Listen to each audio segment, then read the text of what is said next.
오프 가족 여러분 반갑습니다. 우리 부모님들 바쁘신데, TGIF 금요일 밤에 시간 내서 이렇게, 이곳에 감사드리고, 여러분들을 진심으로 축복하고 사랑합니다. 어, 우리 부모님들이 이렇게 한 달 반 만에 다시 한번 영상으로 만나는데, 다양한 아이들의 수고와 노력이 있는데, 이게 당연한 게 아닌 것을, 어, 생각했으면 좋겠어요. 우리 박수 한번. 죽을 만큼 수고하는 현장이잖아요. 군대보다 더 힘들고 어렵다는 호프에 있잖아요. 그죠? 그래서, 이런 시간을 쪼개서 이렇게 영상을 만드는 우리 테크팀들, 특별히 도우미들, 다시 한번 진심으로 박수 쳐줬으면 좋겠어요. 당연한 게 아니다. 어, 패밀리 데이는 가족이 함께하는 날이잖아요. 파운데이션 데이입니다. 우리로 말하면 학교 창립 기념일이 되겠습니다. 파운데이션 데이에는 파운데이션이 뭔가를 기억하는 날인 거죠.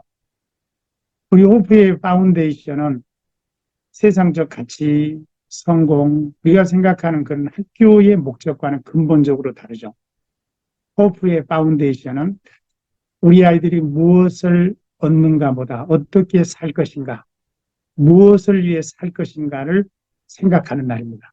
호프의 진정한 파운데이션 기초는 바로 성경적 가치이고 성경의 주인공인 예수 그리스도인 것을 우리가 고백하는 그런 날이 되겠습니다. 그래서 파운데이션의 그런 가치 또 근거들을 생각하면서 그냥 세상적인 이벤트처럼 즐기고 놀고 누리고 그냥 이런 시간이 아닌 것을 생각했으면 좋겠어요.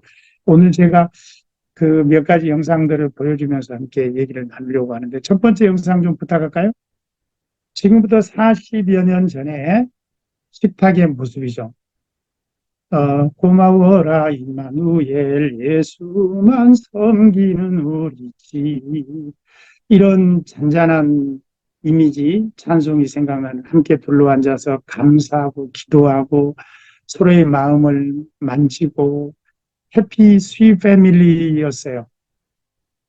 돈은 없었지만 행복이 있었고 서로에 대한 사랑이 있었던 가족이었던 것 같아요. 2024년 보니까 식탁에 더 좋은 그럴싸한 음식은 있지만 메말라 있죠. 주님을 쳐다보고 서로를 쳐다보는 게 아니라 핸드폰을 쳐다보고 각자가 흩어져 있죠. 몸은 같이 있지만 마음은 분리되어 있는 그런 모습으로, 패밀리 데이는 바로 80년의 이미지를 회복하는 날이다. 2024년의 이미지는 우리 호프인들과 호프 가족에게는 멀고 먼 이미지가 됐으면 좋겠다. 가족끼리 서로 미움도 있고 상처도 있고 아픔도 있고 여러 가지 스토리들이 있겠지만 적어도 내가 한 사람의 가족이 되고 일원이 돼서 우리 가족의 든든한 버팀으로 잘 해냈으면 좋겠다. 다음 영상 한번 보여드릴게요. 부모님한테 사랑한다고 말하면 5만 원 드리고 있는데 해보실래요? 예, 한번 해볼게. 어, 예, 아버지. 그래. 제가 어, 드릴 말씀이 있는데, 어, 아버지 사랑합니다. 깜짝 놀랐네. 나도 사랑해야지. 아유. 나도 사랑해야지. 예, 감사합니다, 아버지. 뭔 일 있어?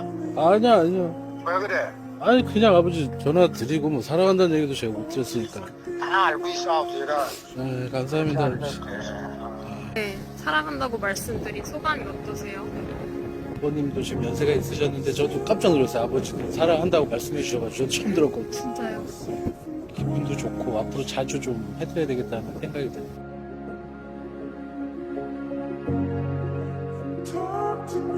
가족이 사랑해야 되는데, 사랑해야 된다고, 사랑한다고 말해야 되는데, 그게 안 되는 2024년에 어떻게 보면 아프고 쓸쓸한 그런 모습들이 있다는 거죠. 그래서 아버지도 사랑한다고 말을 못했고, 아들도 사랑한다고 못했던 그런 어떤 가족이 가족답지 않는 본질이 사라진 그런 현장에 이번 호프 패밀리 데이는 그런 본질을 생각하는 시간, 선물 좀 사가지고 와서 내 아이의 기분과 상태에 춤추는 것이 아니라 아이의 미래와 본질에 춤을 추고 가족의 본질에 춤을 추는 그런 본질을 찾는 시간이 됐으면 좋겠다.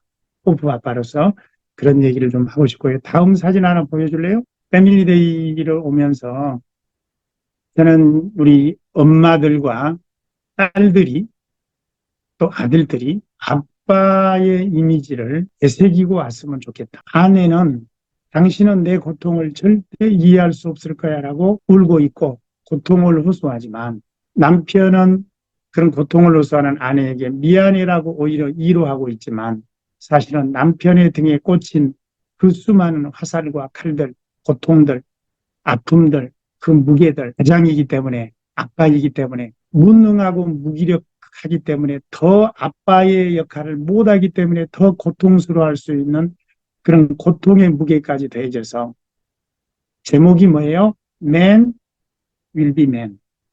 남자는 남자일 거다. 뭐 그런 위대의 뜻이 여러 가지 의미가 있겠지만 뭐뭐이기 마련이라는 그런 뜻이 있거든요. 남자는 남자이기 마련이다. 이 이미지를 가지고 오늘도 수많은 엄마들 고생하시지만 가장이라는 그 위치가 어떤 위치인지 아내는 이해할 수 없는 거죠. 가장이 되어본 적이 없기 때문에. 또 가장 노릇을 해야 되는 또 엄마들도 계시겠지만 우리는 가족이라는 이미지를 한번 생각하는 이영성 목사가 늘 좀 이상한 얘기를 하잖아요. 오늘 행복한 날, 패밀리데이, 그 행복한 얘기를 할 것 같지만 늘 저는 본질을 다루는 사람이기 때문에 이 스토리 영상을 꼭 보여주고 싶어요. 너무 더 힘들지만 더 많은 무게를 쥐고 있지만 미안하다고 말을 해야 되는 남자는 남자이기 마련이다. 우리 오프의 딸들, 아들들은 엄마의 고통도 이해하고 그럼에도 불구하고 아빠의 고통을 이해할 수 있는 그런 패밀리 데이가 줬으면 좋겠어요.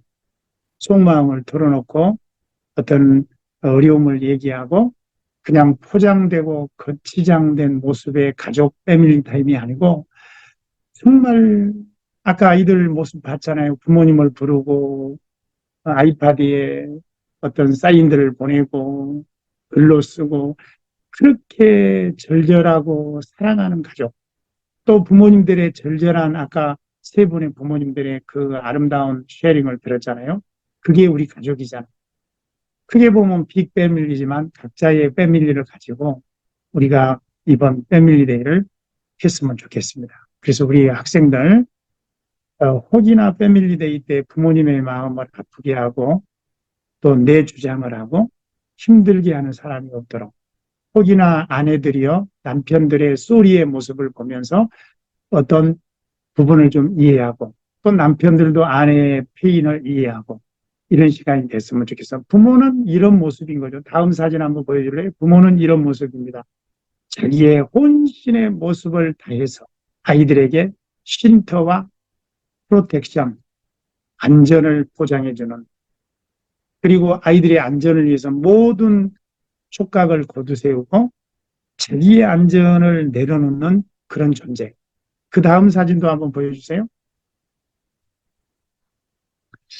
부모는 이런 존재인 거죠. 우리 호프의 아이들. 비가 오는데 날개를 잔뜩 펴서 모든 비를 막아서 모든 비를 맞으면서 모든 비를 막아주는 왼쪽 새의 모습.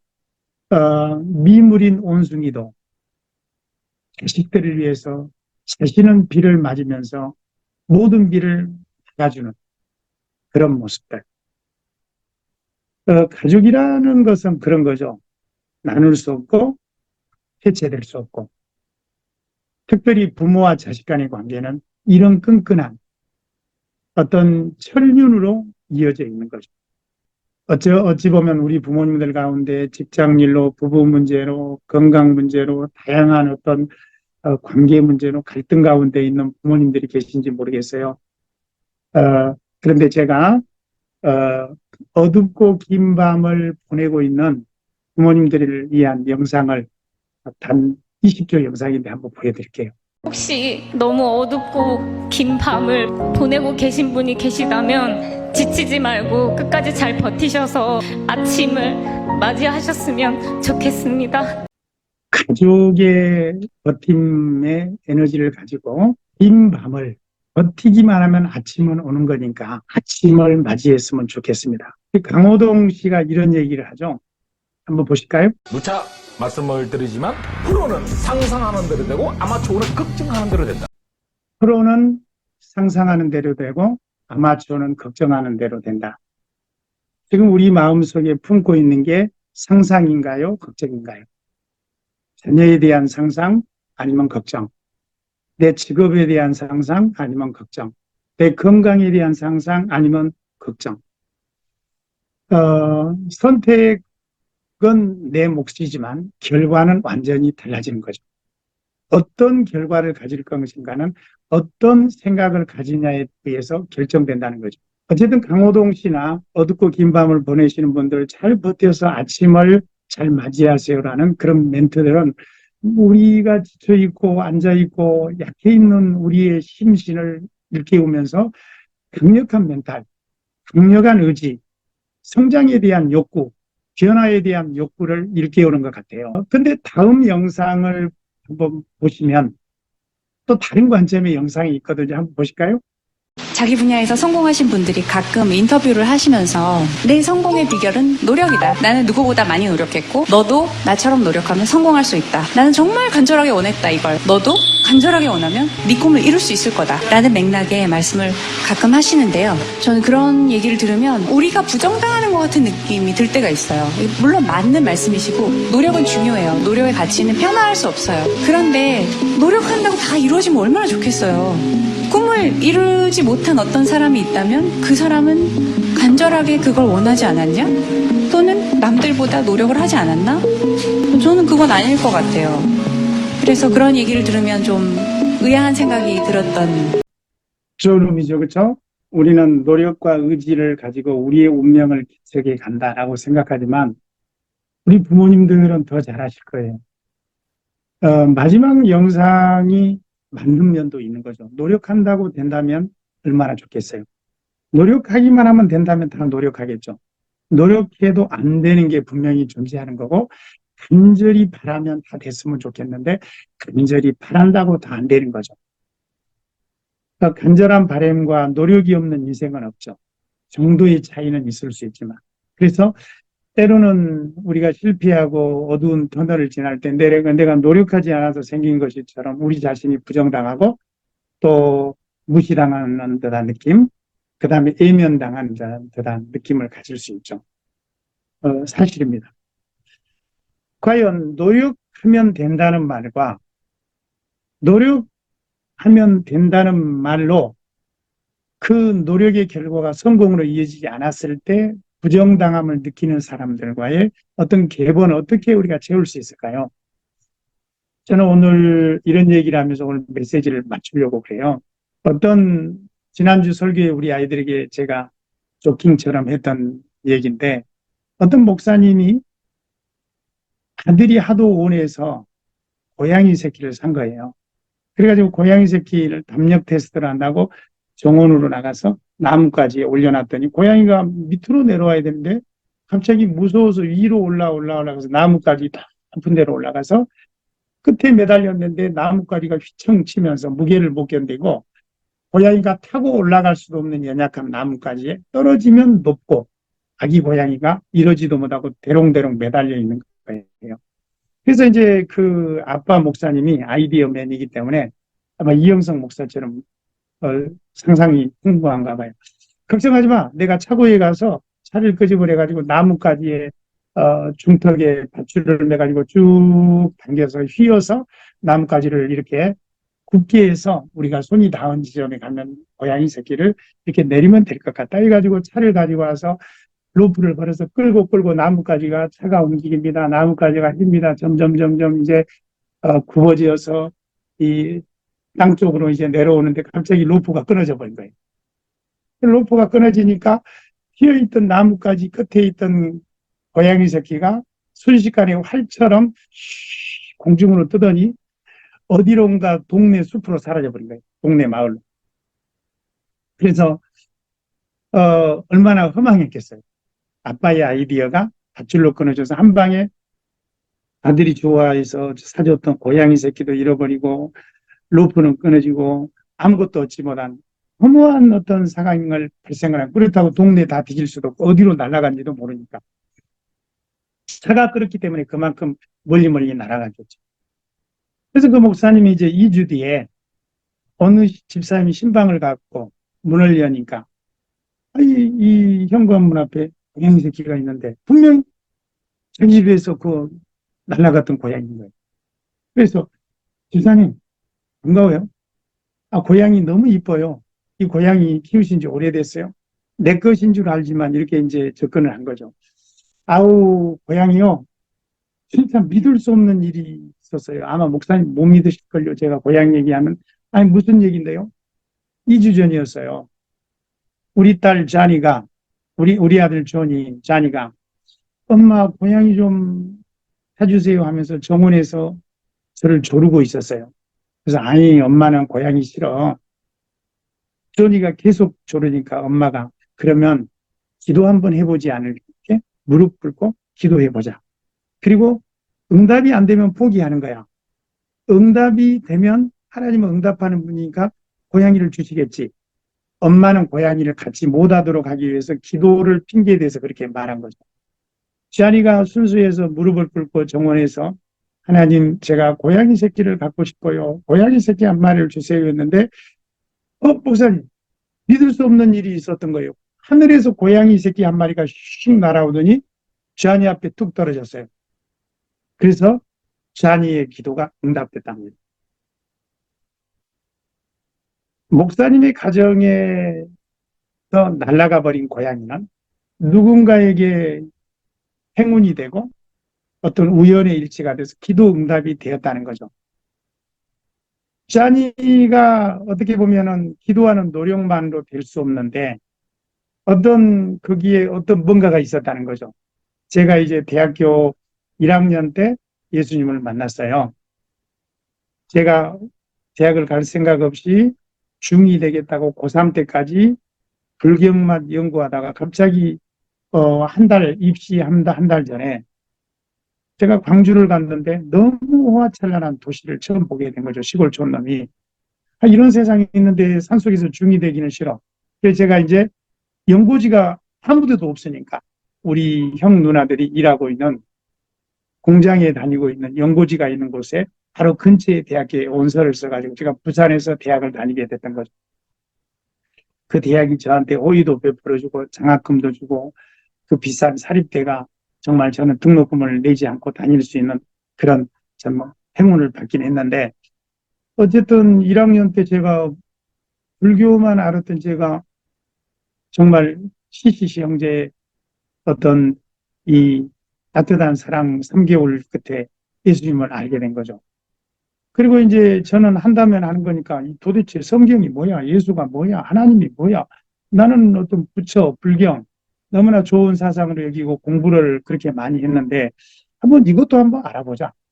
좋은 스님이 되려면 이쪽도 많이 알아야 되지 않겠나?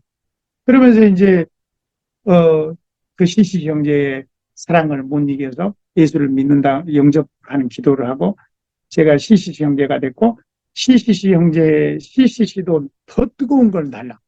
나는 24시간 훈련받으면서 좀 성경도 알고 전도하고 싶다 해서 내비게이터라는 합숙훈련한 대학생이 공부를 해야 되는데 8시간씩 성경 읽고 전도하는 단체에 들어간 거예요. 제가 CCC에서 시작해서 내비게이터를 거쳐서 신학을 하고 목사가 됐죠. 저는 교회 출신이 아니에요, 원래. 그런 가운데 매일 저녁 정말 그 시내버스를 돌고 타고 가서 시내버스에서 졸다가 종점 저희 내리는 것도 놓치고 이렇게 하면서 이제 그 교회로 가요. 거기서 또 30분, 1시간을 무기 터져라고 기도하고 이런 어떤 뜨거운 시절을 보냈죠. 근데 주일이 됐는데 갑자기 목사님이 건축을 한다고 하는데 돈 없는 그 가난한 교인들이 어떻게 해가지고 했는데 4층 높이로 그냥 뼈대가 올라가는데 나는 돈은 못 내지만 이 노동에 헌신을 해야 되겠다. 또 틈나는 대로 토요일 주일은 가서 하는데 어느 날 제가 4층 높이에서 자재를 올리고 하다가 4층에서 주일 오후에 예배드리고 일하다가 떨어져 버린 거예요. 지금도 여기 오른쪽 손목과 왼쪽 손목이 이 두께가 차이가 있죠. 4층에서 떨어지는데 하는 생각을 했어요. 그렇게 많이 떨어지더라고요. 아, 이대로 떨어지면 나는 어떡하지? 그러니까 학 소리도 냈지만 너무 떨어지는 4층에서 밑에 떨어지는 게 기니까 많은 생각이 들었거든요. 아, 이렇게 해서 내가 분명히 죽을 건데 천국은 가겠지만 어떡하지? 근데 떨어졌는데 이 머리가 거꾸로 떨어질 수도 있는데 담을 치고 이 건축 면적을 넓히려고 용적률을 높이려고 이렇게 짧게 해놓으니까 툭 떨어지지 못하는 거예요. 투두두둑 이렇게 치면서 떨어지는 거죠. 그래서 거꾸로 뒤집어질 수가 없는 거예요. 이 공간이 좁으니까 이렇게 탁 하고 떨어졌는데 밑에 딛고 있는 나무가 부러져서 떨어지는데 제가 이쪽 왼손을 짚고 허벅지를 이렇게 날카로운 강목으로 치고 허리를 쳤어요. 세 군데를 쳤는데 순간적으로 하반신 마비가 오더라고요. 그래서 제 인생의 젊은 나이에 아무것도 할 수 없는 하반신이 됐는데 담임 목사님이 병원도 안 데려가는 거예요. 그래서 누나 형들, 공장 다니는 형들 자취방에 어떻게 기어서 왔는지 몰라요. 아마 청년들 누가 업어줬던 것 같은데 그래서 학교도 못 가고 병원도 못 가고 얼마나 고통스럽고 아픈지 밥도 못 먹고 3일을 꼬박 누워 있었어요. 3일쯤 누워 있는데 갑자기 제가 이런 생각을 했어요. 이쪽 하반신이 마비되고 움직일 수 있는 오른쪽 약간과 오른팔로 움직일 수 있으니까 마루로 이렇게 끌고 제 자신을 끌고 그 당시에 부산에 있는 국제 금식 기도원이라고 있는데 시내버스를 타고 빨리 가야 돼요. 동네까지.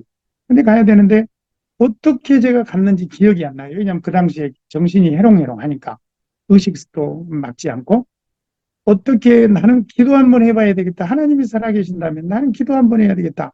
내가 무엇을 잘못했지? 주일날 봉사하고 모든 봉사를 했고 전도하고 성경 읽고 기도하고 나는 하나님 앞에 최선을 다했는데 내가 왜 이런 결과가 있지?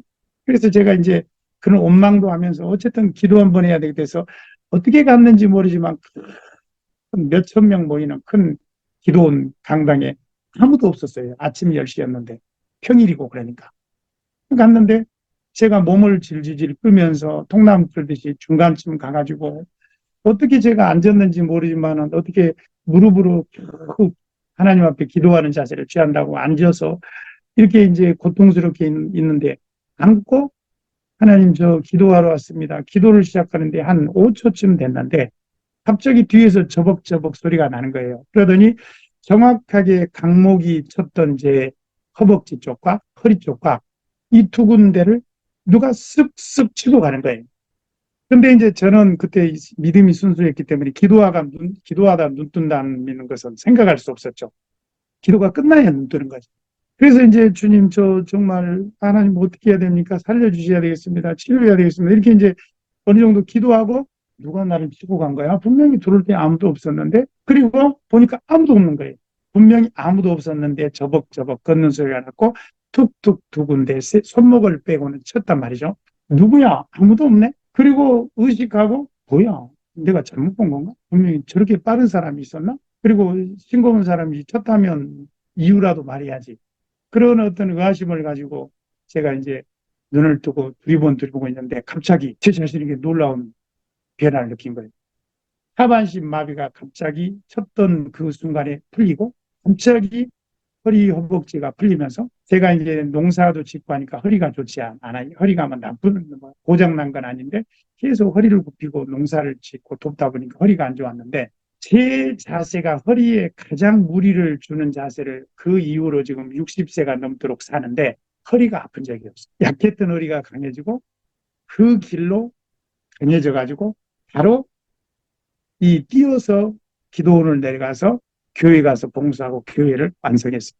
제가 왜 이런 간증을 하냐. 근데 이 손목은 어떻게 되냐. 제가 이제 그때 은혜를 받고 내가 뭐 무슨 법조인도 되고 뭐 교육자도 되고 뭐 다양한 준비를 하고 있었는데 야, 내 인생이 하나님 앞에 바쳐주면 좋겠다. 이런 생각을 가지고 결국은 제가 신학 대학원을 가가지고 목사가 되고 이제 교사가 되고 뭐 여러 가지 일을 하게 된 스토리죠. 근데 제가 이제 손목은 하필 손목은 빼고 터치를 한 거야. 근데 손목이 겨울이 되면 얼마나 어리고 지금도 그런데 4년 동안 제가 이 손목 밴드를 둘둘 감고 생활을 했어요. 그러니까 손목이 약해지죠. 젊은 시절. 근데 어느 날 그 목사님한테 제가 이제 4년 뒤에 신학대학원을 다니고 있었는데 교무처로 물어물어서 우리 이영석 전도사한테 꼭 전해주라고. 내가 새벽에 환상을 봤는데 하나님이 이영석 전도사의 손목을 만지시더라. 근데 저는 이제 손목이 나은 줄을 몰랐죠. 4년 동안 이게 있으니까. 그래서 그 정보를 이제 교무실에서 제게 전화 메시지를 주고 나서 제 손목을 봤는데 손목에 통증과 아림이 없어지고 나서버린 거예요. 사사기 13장 12절 나누면서 마무리를 짓게요.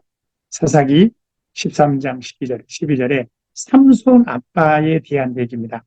우리가 아는 그 흥미진진한 스토리의 주인공 삼손. 그 기적의 힘의 사나이. 삼손의 아빠가 만호하고 그 엄마가 임신을 고지를 받았어요. 근데 아빠가 이제 갑자기 임신하지 못한 아내가 임신하고 그 임신이 분명하니까 하나님한테 이렇게 기도해요. 당신의 말씀대로 되기를 원하나이다. 그런데 임신해서 아이가 태어나면 아이를 어떻게 기를까요?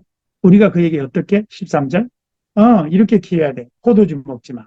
부정한 거 먹지 마. 그런데 어떻게 키울까요? 13절로 다시 한번 가보실까요? 13절에 우리 성경, 한국 성경이 이제 히브리어, 그 다음에 이제 성경을 가지고 번역을 통해서 왔기 때문에 영어 성경과는 좀 다른데 우리가 아이를 어떻게 기르며, 근데 이게 영어로 the rule, 규칙이 뭐냐는 거, life and work라고 그래요. My child's life and work. 그러니까 내 아이의 삶과 행동의 규범이 무엇이 돼야 됩니까? 이게 이제 언어적인 내용이거든요. 내 아이의 삶의 규범, 행동 규범을 말씀해 주세요. 내 아이의 삶과의 행위의 행동 규범을 말씀해 주시면, 삶의 규범을 말씀하시면 그걸 가지고 우리가 기르겠습니다. 그게 뭐지요라고 묻는 거예요. 이 마노아가 용을 쓰고 노력했죠. 간절함이 있었죠. 잘 키우려고. 근데 삼손은 이방 여인 들릴라에게 빠져서 어쩌고 저쩌고 해서 두 눈이 뽑히고 그냥 그 다음에 기둥에 묶여서 광대 노릇을 하다가 복수하기 위해서 이제 힘이 다시 머리털이 생기면서 그 기둥을 뽑아서 그 적어도 지붕에 있는 3,000명과 그 안에 있는 수만 명을 동시에 죽여버리고 이제 블레셋 민족으로부터 이스라엘을 구하는 해피엔딩으로 끝나는 스토리이기는 해요. 근데 제가 왜 제 얘기를 하면서 아까 노력한다고 됩니까? 간절함이 있다고 됩니까? 간절해도 안 되고 노력해도 안 되는데 저는 우리 아이들에게 또 부모님들에게 오늘 이 얘기를 하고 싶어요. 노력과 간절함만으로는 되지 않는다. 목사님이 고양이를 잃었다고 슬퍼할 때 집사님 집에는 기도하는 노력이 있었고 이것이 어떤 초자연적인 세상 용어로 또 기적적인 세상 용어로, 그러나 우리 믿는 자들에게는 은혜라고 말하죠. 값없이 어떤 선물이 그 하늘에서 날아오는 거죠. 우리가 축복이라고 하는 것은 우리의 간절함과 기도 노력과 더불어서 더 중요한 하나님의 이 은혜가 있어야 된다. 그래서 우리 크리스찬들이 특별히 하나님을 믿고 고백하는 우리들은 우리가 아는 거예요. 우리 힘으로 안 된다. 우리가 노력하는 건 맞지만, 우리가 간절한 건 맞지만 우리 힘으로 안 되는 그것이 있는 거고, 그렇기 때문에 거기에 더해져서 하나님의 은혜를 구하고 하나님의 은혜와 우리의 노력이 합해져서 축복이라는 형태로 나타난다. 마치 고양이 새끼를 달라고 기도하는 아이처럼 이영석 목사가 하나님을 위해서 노력하고 간절함을 가졌지만 누군가가 하나님의 그 은혜의 손길이 터치돼야 되고 하나님의 축복이 임할 때 우리의 삶의 해결이 있다는 거죠. 오늘 우리 부모님들은 내 아이 잘 되기를 바라지만 내 힘과 노력과 간절함으로 안 된다는 거예요. 패밀리데이에 이제 며칠 뒤에 오시는 부모님들 겸손할 수 있어야 돼요. 교만하면 안 됩니다. 절대로 거만하면 안 됩니다. 내가 할 수 있고, 내가 지킬 수 있고, 내가 무엇을 할 수 있고, 내가 보호하고 사랑하고 내가 껴안으면 내 아이는 될 거라는 그 착각, 그것은 교만입니다. 우리가 완전하다면 그것은 착각이 아니고 실제가 되지만 우리는 우리의 앞길도 5분 뒤에 일도 모르고 어떤 것도 모르는 존재인 연약한 부모가 아이를 위해서 무엇을 할 수 있을까? 맞습니다. 노력합니다. 아이가 잘 되기를 위해서. 맞습니다. 아이가 잘 되기를 위해서 간절합니다. 그러나 우리의 노력과 간절함이 그럼에도 불구하고 왜 그렇게 많은 아이들이 망가지고 부모와 갈등을 일으키고 사춘기란 이름으로 망가지고 핸드폰에 게임에 빠지고 친구에 빠지고 세상 가치에 빠져서 이제 소위 남자가 여자 행사라고 여자가 남자 행사라고 있을 수 없는 일이 있습니까? 그 부모가 간절하지 않았습니까? 노력하지 않았습니까? 우리는 그러기 때문에 호프를 이끄시는 하나님이 호프의 파운데이션, 기초가 된다는 것으로 고백하는 현장에 오는 것이지 내 노력과 내 간절함으로 아이를 키울 수 있다면 아이 못 키울 사람 어디 있어요? 모든 부모는 모든 걸 다해서 날개 깃에 내 자식을 보호하고 모든 걸 다 하는데 오늘 이 밤에 저는 여러분들에게 스피릿을 얘기하고 싶고 그게 호프입니다. 우리는 거창하지 않습니다. 대단한 척 하지 않습니다. 본질을 얘기합니다. 파운데이션 데이는 본질을 생각하는 날입니다. 호프를 이끄시는 본질이 뭐지? 호프의 스피릿이 뭔지? 호프의 건물 보고 무슨 어떤 거 보러는 것이 아닙니다. 진짜 중요한 아이들의 모습, 그리고 그 아이들의 모습을 이끄는 스피릿, 호프의 가치, 호프의 본질을 보러 오는 자리가 돼야 됩니다. 그래야 성숙합니다. 간절함과 노력이 없어서 안 되는 게 아닙니다.